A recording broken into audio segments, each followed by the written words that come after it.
So welcome to the Anachronic College of Comic Book Knowledge with Professor Gary B., the casual comic guy, and our first applicant for the college, Rob Fat Stax of Comics. How you doing tonight, guys?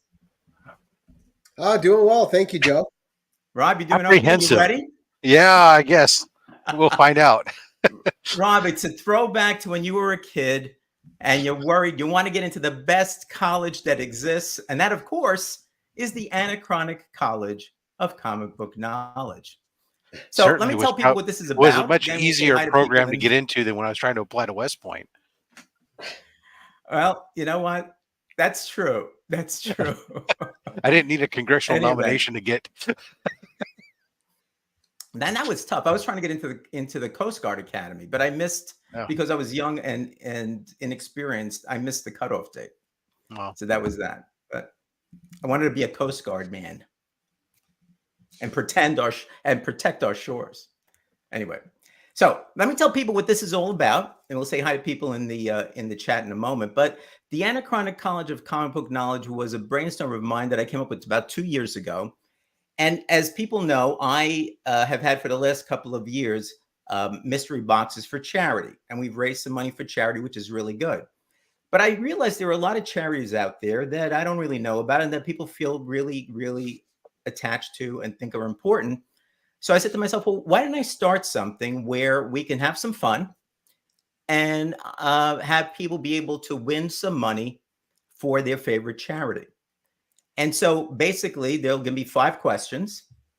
There's an admission question, which, Rob, is generally very simple because we want you to be admitted to the college. Ooh, that would be a short show. And there's an associate's degree question, a bachelor's degree question, a master's degree question, and a doctorate degree question. Okay. For each question you get right, it's $5 to your favorite charity. And if you get all 5 of them right, not only do you get the $25 for your charity, but I double it and you get $50 for your favorite charity. So how does that sound, guys? So I'll tell people there's an application in the description below. And if you're interested, you can fill out the application, send it in to the provost. He'll take a look at it, give it over to the admissions committee, and you might be able to get on a future show. All right. So that being said, let's say hello to some people. Let's see who's here. Let me go up to the top. You guys can help me if I miss somebody. So, of course, the first one here, Las Cruces. ¿Cómo estás, amigo? Chuck Henze, the Chuckster. Is this a quiz show? Check the cue cards. No cue cards here. No cue cards here. Well born, my friend. Brad. How you doing tonight? Of course, this can't make the live show because you watch the replay because you want to see how good Rob does. All right. All right, we saw Chuck. The Jackson Roy Clark. Now, this is yes, I am tough, Jackson. So no fooling around, or you're going straight to the prefect of discipline. That's what I want to tell you. So you got to be careful. Tina, the OG, how you doing, Tina? Thank you for making the show. Sith, Spine Ticks. Great to see you here. Thank you for coming. Maybe we'll get you in the applicant seat one day. You know. Let's see what else do we have here. Steve the Voice White. How you doing, Steve? Thanks for coming tonight. And let's see anybody else that's here that Gary B's here, which we already know. Richard V. Yep, here we go. Richard, thank you for showing up. Evening to you, my friend. And let's see if that's basically what we have here. A lot of talking going on, you guys. Makes it difficult to get through this thing. Jerry the Jitterbug, comic book collector. How you doing, Jerry? Thanks for showing up. Appreciate it, my friend. And let's see, Steve White, we got it ready. Jerry, Chuck, Milt. That was comics. Hey, Milt, how are you, my friend? Glad you could make it tonight. CJ, Comic Journey. Good evening, gentlemen and gentlewomen and gentle gender neutrals. I have nothing to say about that. Well done. Well done. That's all I got. Bobby, thank you for coming. Thank you for coming tonight. This is going to be a lot of fun. I'm glad you showed up. I think that's it. I think we got everybody. So, Rob, Joe, what charity are you playing for tonight? I have to think about this one, but I think I'm going to go with Comics Curing Cancer. With Comics Curing Cancer. Let's see if I can help you with that, my friend. Let's see. Okay. So we got Comics Curing Cancer. All right. What do you want to say about Comics Curing Cancer, my friend? What do you want Well, to say? first of all, it is coming here. up. It is coming up. Absolutely. This is a virtual event for the to benefit the American Cancer Society. Please follow Comics Curing Cancer on Instagram. This is by far a great community event that has just kind of grown and grown each year. We've done it. This is the third year. Last year, we were able to, thanks to the community, we were able to raise over $20,000 for the American Cancer Society. And this year, we're hoping to do even more. It's just really inspiring how the community has adopted this and claimed it, and everybody wants to get involved, and it really is a team effort because everybody's been touched by cancer in some shape or form and can understand and relate to it and wants to do something with it. And the ACS, besides doing cancer research, also helps to fund cancer patient outreach and education and all these different things, helping the families that are dealing with that stuff. So it's a great program. We absolutely love it. Yeah, we have the link tree that's linked on our on the Instagram page, and it has a list of all the shows that are going to be coming up as part of the event. Plus, it has links to the special exclusive variant of Unnatural Order that we got thanks to the Comic Mint donating the cost of production of the books. There's about, I think there's a little bit less than there's right around 40 copies for pre-order left available, and then we'll know what's left after New York Comic Con. And then, of course, there's for the merch store, the donation portal, all this different stuff. But it's even if people can't donate, the biggest thing that they can do to help then just help us get the message out. It really helps us to juke the algorithm and get this bigger and bigger, because the algorithm limits how many people we can talk to at once via social posts. Having people repeat it helps us to get around that and hit maximum people. That's great. That's great. And it's, well, it's something that I always wanted to support, and I had started my own mystery box for charity event. But this year I'm combining it with Comics Curing Cancer. I'm supplying Rob with 10 mystery boxes. Each one has about 15 comics in it, some Bronze and Silver Age comics kind of thrown in with modern comics in there. So hopefully that'll help help you make your $25,000 goal. Which Absolutely. I think we'll blow past it. Yeah, we've been getting some amazing stuff in, which is great. It is great. So that's going to be really a fantastic event. And I can't think of anything that's better, really, than cancer research. It's hit so many families. Thank you, Milt. Thank you very much. It's hit mine. I know that both my mom and sister passed from cancer. So, I mean, I think something like that is something that is, near and dear to my heart as well. And I'm happy to be able to participate in there. And Gary, you're going to have a show on that too, right? I am. And we're going to have on the 1011, I'm going to have the same guests as last year because Dan does a lot of donating here publicly in Rochester. He's a big guy into giving back to the community. He's got some really nice boxes set up for people to win. And we got some nice prizes. We're actually going to have a show on it next Friday night. Dan and I are going to go over the prizes that are going to be available during the 1011. And all you have to do is donate during the show to get your name on a wheel. Now, one of the premier prizes I'm giving out, and I've been lucky. I've had this in my possession for a year now, and I've got to enjoy it. I won it during Comics Curing Cancer last year. And yes, I should. Someone said, DJ, oh, you're not going to bid on it, have it for bid. I'm like, nope. And the reason being, I'll announce it on your show, is I was lucky enough to win this by donating last year. I want original art is expensive. Yeah. I want someone to have a fair chance at winning original art just for caring enough to donate to Comics Curing Cancer. Whatever you can afford, and it's going to put you on the prize wheel to possibly win this Austin LeMay original, Wow. Oh, wow. Wolverine Brooklyn Bridge. I've That's had gonna it be for a great. year. I got to enjoy it, but I think that this cause warrants me passing it forward and letting I somebody love that. do it. Is that the Brooklyn Bridge? Yeah. Yeah. Oh, wow. So Fantastic. it's signed by Austin here. So this is going to be one of the premier prizes on the 1011. All you have to do is donate during the live stream to get your name on a wheel. I'll be there. It's Awesome. not going to be up for auction. It's going to be a prize for donating. I'm going to ask that if you're donating during the live stream, at least try to donate between $5 and $25. Try to help cancer. But any donation will Don't get help you cancer. Help the fight against Right. cancer. Yes, help the fight against cancer. Thank you, Rob. So But I saw something before we get started. Yeah. Milt put something here. So Yeah. let me bring this up. Yep. You see it? I know I'm known as a cheapskate. I will match whatever Rob wins tonight. Whoa. Excellent. you. Excellent. That works out really well. Okay.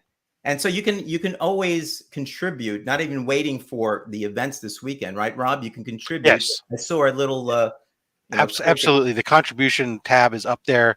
Everything is paid directly into the ACS portal. So there's no middleman in between there. You know your money's going where we say it's going. Right. And what we're able to do is anybody who makes contributions ahead of time, because one of the things that we do overall of the first 2 days is the prize wheel, where we have all the donors of $50 or more go on a wheel, and we have a whole bunch of prizes. And Saturday night we do a spin, see what you get type thing.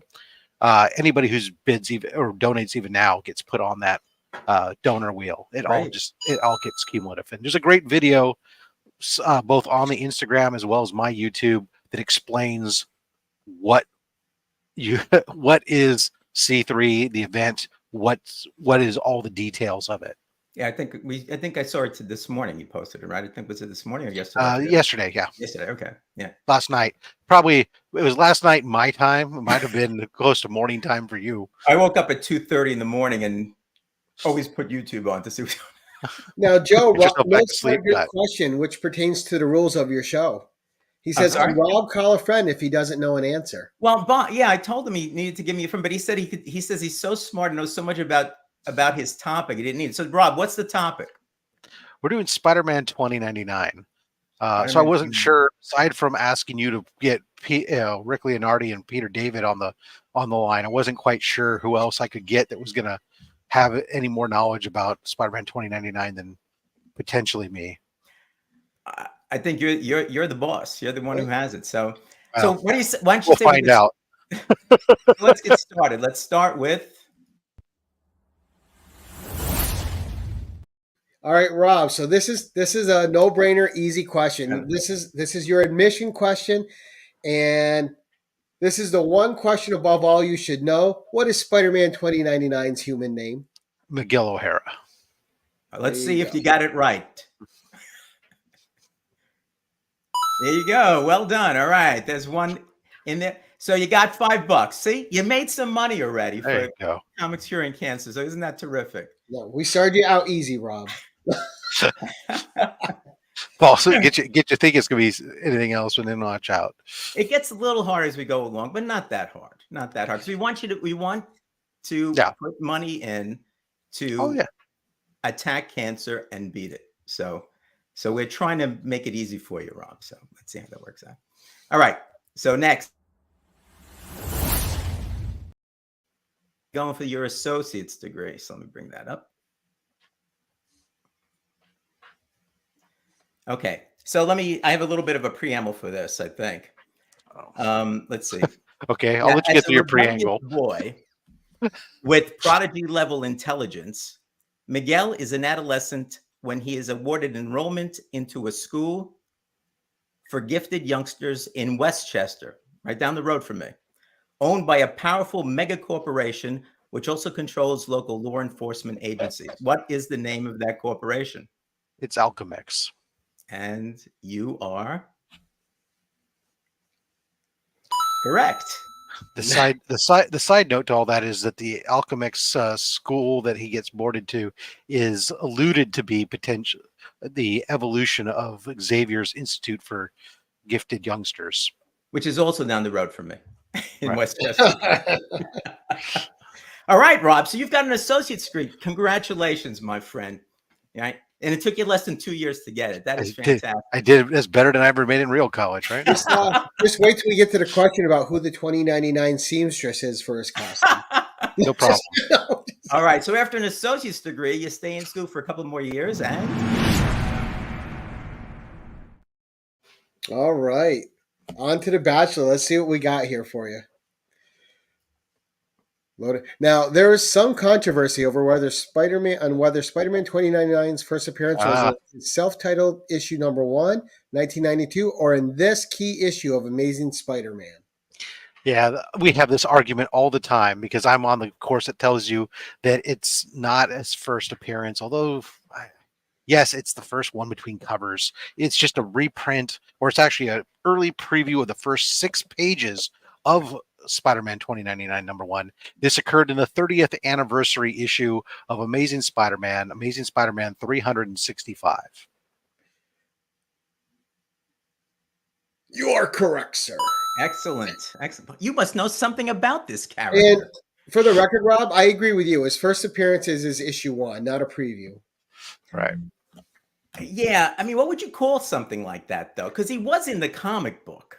All right. Yeah, but it's a preview for another thing. So it's one of those things where it's, if you want to get semantics, if I'm going to stand on my sword and say that the first appearance of Wolverine is Hulk 180 because that's his first appearance in comics, whether it's a cameo or not, then I have to go along, I guess, and say that ASM 365 is his first appearance in preview.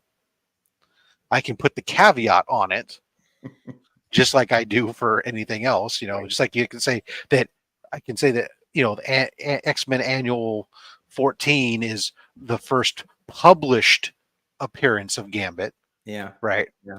You put these caveats on these things. So, Right, it's like when they have a previews first appearance. Like, no, it's previews. yeah, you know what kills me is that Amazing Spider-Man 365 is a tough one that's eluded me to getting in a 9.8. Right, well, the hologram and the black cover. Yeah, between one or the and it's extra thick, so the bindery in the corners gets really tattered very easily, and I've never gotten a 9.8 out of one of those yet. And I mean, they're out there. I could just buy one, but I mean, it's more expensive than it should be. So Richard says that you need to add some drama. You're making it look too easy. Okay, but you got it. But the point is, it's supposed to be somewhat easy, right? That's the whole point of this thing. Well, that's all right. We can make it. We talk about the character, whatever else, and we have a little bit of fun, and we hopefully make some money for, in this case, Comics Curing Cancer. The other thing is this too: the applicant picks the subject matter. We don't pick the subject matter. Right. No. And if you don't pick something you don't know, you only got yourself to blame. Makes no sense. I could have picked. Right? If I had picked Conan, I'd look really stupid here. And Gary'd be like, "Oh, what's going on, you moron?" Well, I think if Gary ever goes in the applicant's seat, I think I know what he's going to pick. So, why do you keep saying Conan? Venom. He's going to pick Venom. Conan. yeah. Why does Rob keep saying Conan? All right. So, Rob, you've got a bachelor's degree. Congratulations, my friend. Thank you, sir. So now you're studying harder. You're putting together a paper to get your master's. All right. So the master's degree. This is I asked this question, right? Yeah. Yes. Okay, hold on a second. Okay, so Miguel's original powers are pretty much consistent with Peter Parker's, except there's one very important power of Peter's that Miguel does not possess. Yeah. What power is that? So one of the great things about Miguel O'Hara was that he achieves his powers not through some magical radiation bite, but his DNA actually gets spliced with the DNA of a spider. And so while many of his powers are similar, they're come about in very different ways. So he does have the ability to cling to walls, but he does so using talons on his fingers and toes, as opposed to magically sticking to walls. He has the proportional strength of a spider. He has he has the ability to cast webs, which are organic spinnerets in his arms, much like the Tobey Maguire Right. Peter Parker version. He has teeth that are fangs that inject a paralytic venom into his thing, but he does not have a spider sense. Instead, he relies on actually heightened visual acuity that allows him to see in a spectrum beyond what normal people can see, but causes him to be extremely light sensitive as a human, since he's always wearing glasses. Rob, that's exactly what I read online. Did you write the Wikipedia page for this thing? I mean, it was exactly what I read online. I don't think it was exactly, but probably pretty close. Pretty much there. So, I mean, I had questions on his powers and stuff like that, but we only have 5 questions, though. So you've got a master's degree, my friend. My God. Now, I think it's worth noting, though, Joe, that eventually he did get a form of spider sense later on. But I think that was temporary, wasn't it? Yes. It at least happened. Yeah. All right. Okay, Rob. So this is it. You've won $20 for Comics Curing Cancer. All right. And the question is whether or not you can go ahead and actually get your doctorate. And then my parents will be proud. I can be a doctor. $50. Well, you get put on our page with it'll say Rob Fat Stax of Comics. Dr. Fat Stax. Dr. Fat Stax. It'll say Comics Curing Cancer, right? And it'll have Doctor of Comicsology. First graduate. That's right. First graduate, yeah. First of any class. All right, so let's do it.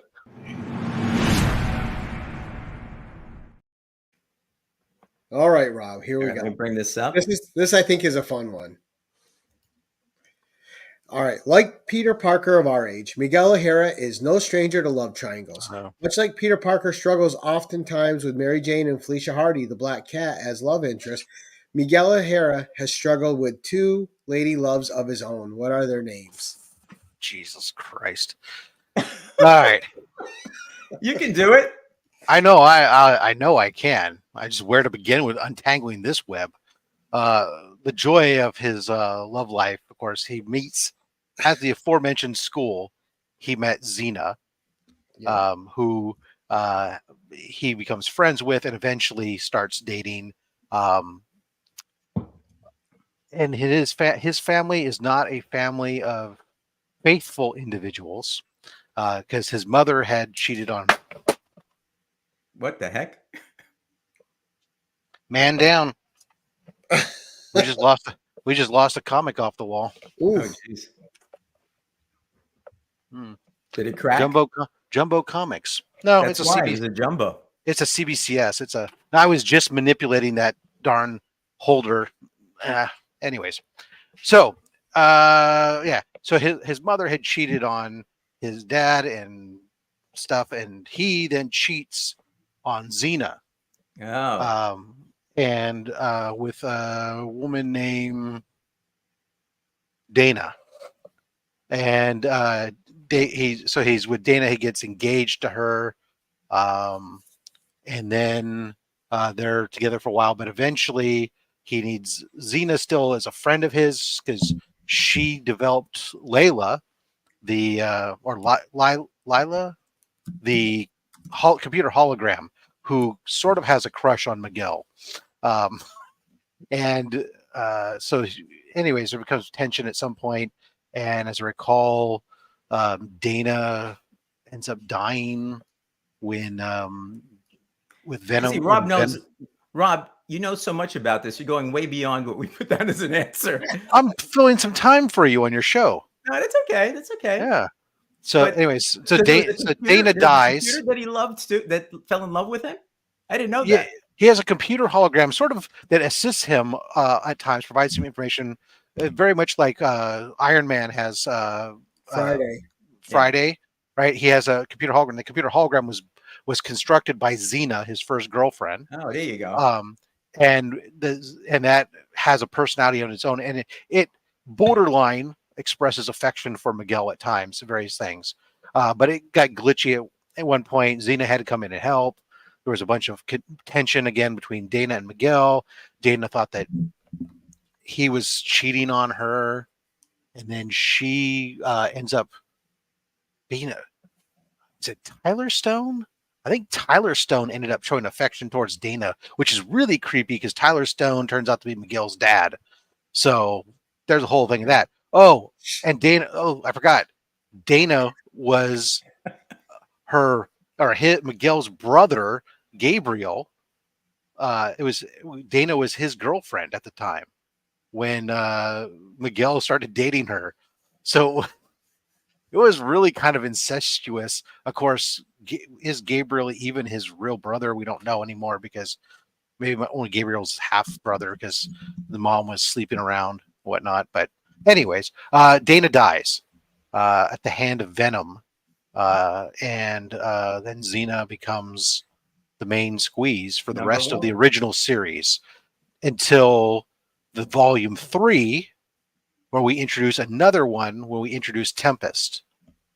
That's a whole nother story. Wow. Well, what we put down was a lot simpler than that, but that was really educational. We put Xena down and Dana? Xena Kwan and Dana D'Angelo. Yeah. Oh, I'm sorry I didn't get the last names. That's okay. We'll let it slide because I wouldn't have remembered the last names. Yeah, you only get $2.50 on that one. No, just kidding. So, Rob.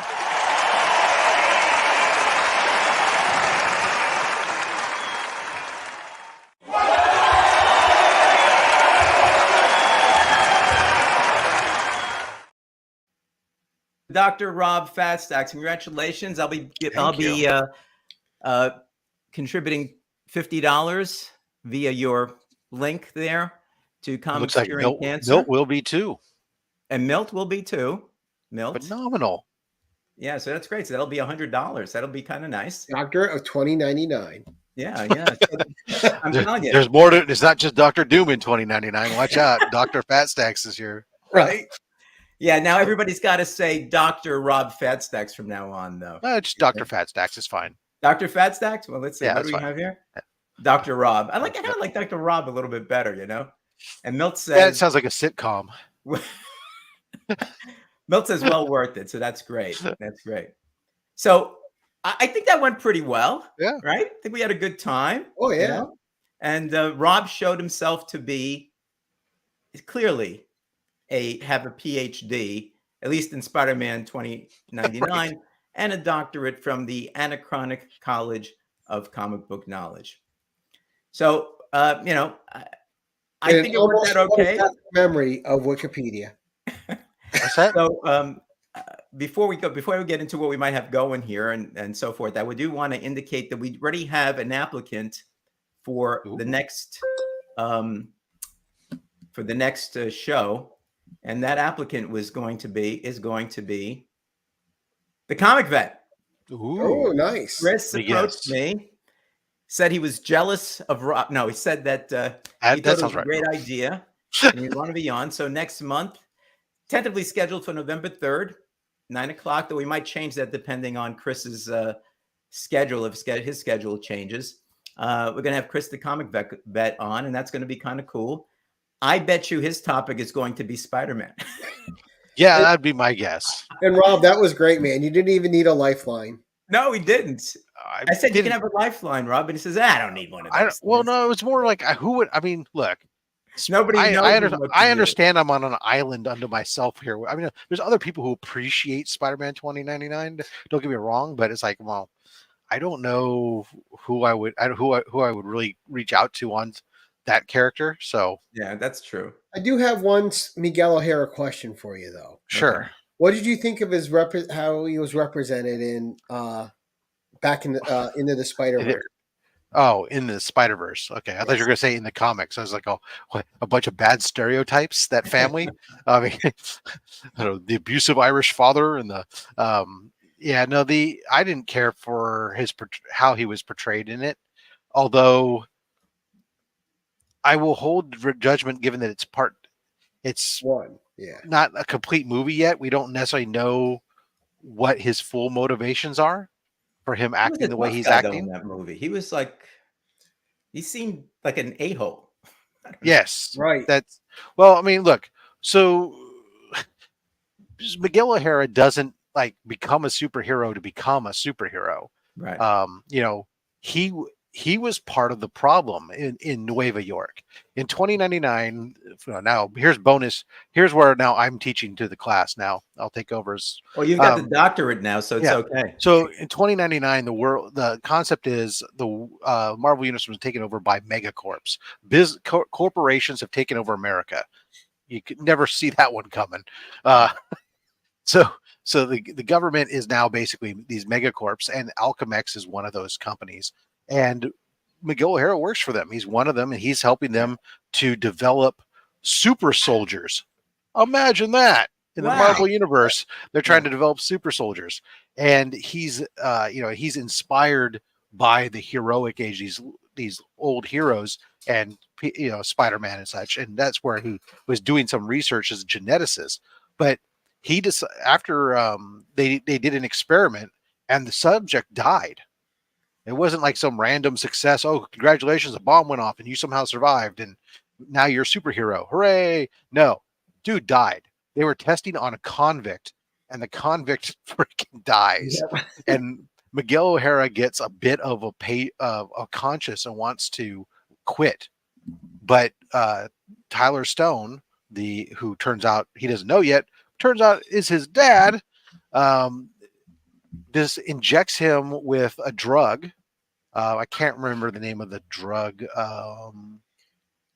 Right. Yeah, but it's messed up. Rapture. Yeah. Injects him with a drug that bonds to your DNA. And basically, Alchemex is the only company that can distribute this drug legally. And so it forces him to have to work for them. And that's where he ends up going. He, as a geneticist, he remembers that he had used some of his own DNA in the original computer modeling testing of this whole process. So he goes back to the labs to try to use that unaltered DNA before it got bonded to the drug to restore himself, so that way he won't be blackmailed by Alchemex. And somebody else in there pulls a fly on him and puts this spider DNA into the system, trying to kill him, but he survives the process I hate somehow. when that happens, you know? Yeah, and becomes Spider-Man.